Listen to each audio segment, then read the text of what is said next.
Hey guys, welcome back to my channel. Today we're going to talk about budget revolvers. I don't know about you guys, but ever since I was a kid, I fantasized about owning a revolver, watching action movies to old westerns. So today, I put together a list of top 3 budget revolvers under $400.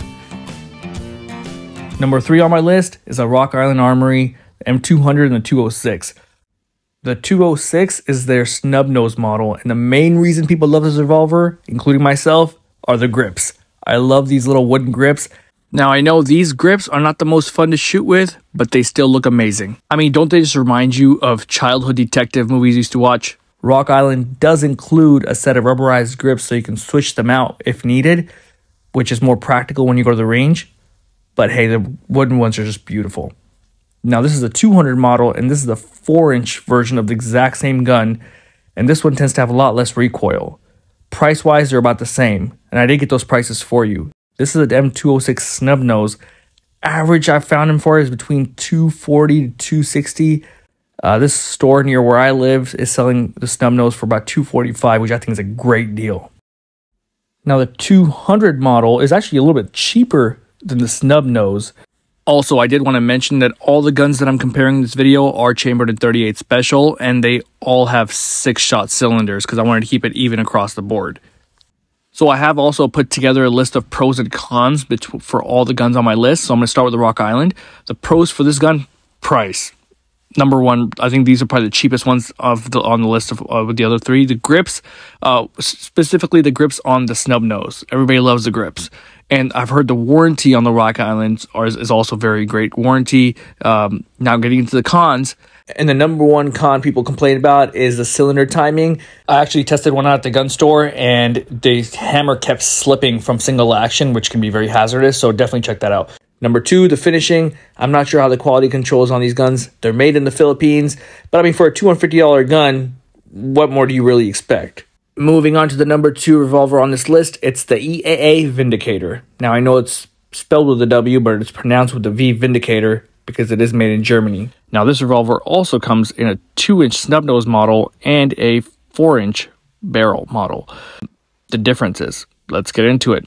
This gun is the heaviest revolver on my list, weighing about 2 pounds. Yikes. All that extra weight is great for recoil reduction. So this gun tends to be very accurate. The trigger pull on this revolver isn't bad. I mean, it's a standard double action trigger pull as most other revolvers.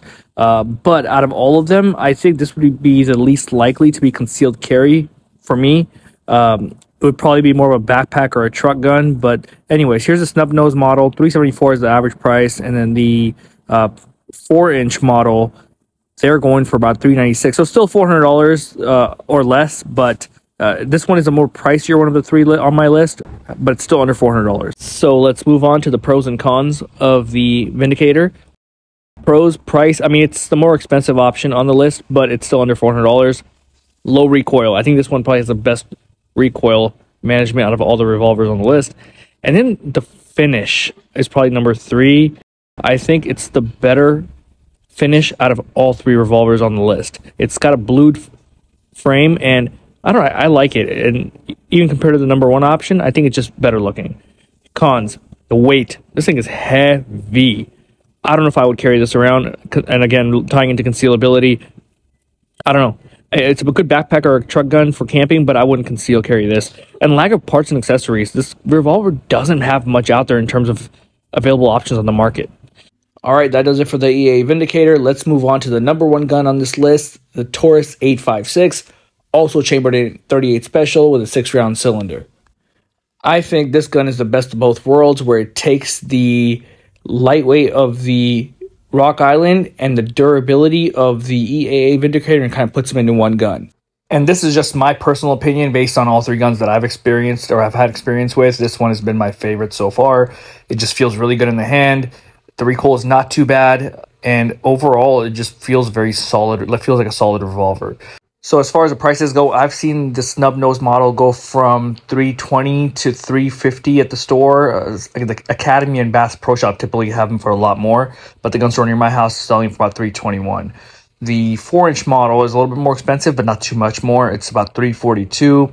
I've seen these go for roughly about $3.99 in some places, but typically right around the 400 or less mark, you can definitely pick one up. All right, let's get into the pros and cons of the Taurus 856. So starting with the pros, price is number one. This is the second most affordable gun on my list after the Rock Island. Accessories. There are plenty of accessories for Taurus revolvers out there, and I would say number three is reliability. Now, I know some people question Taurus semi-automatic pistols for their reliability, and at times that's warranted, but when it comes to revolvers, Taurus has their game on lock. Their revolvers are very reliable, and I personally would definitely trust a Taurus revolver with my life if I had to. All right, and with that, let's get into the cons for the Taurus 856. Now, this is just me being picky, but the grips. I don't like the grips on the snub nose model. I don't mind them at all on the 4-inch model, but the snub nose, those grips are too tiny. And I have pretty average sized hands, and I just don't like how it doesn't feel my hand when I'm holding on to that gun. But otherwise, I mean, it's great for concealability. It's not going to print so much, but I just don't like how the grips feel. And that's just pretty much the only thing. And because that's the only gripe I have with the Taurus, I think it's a great gun. And in my opinion, it's the best bang for your buck if you're trying to stay under $400. All right, friends, that does it for me. If you enjoyed this video or if it was at all helpful, be sure to like and subscribe.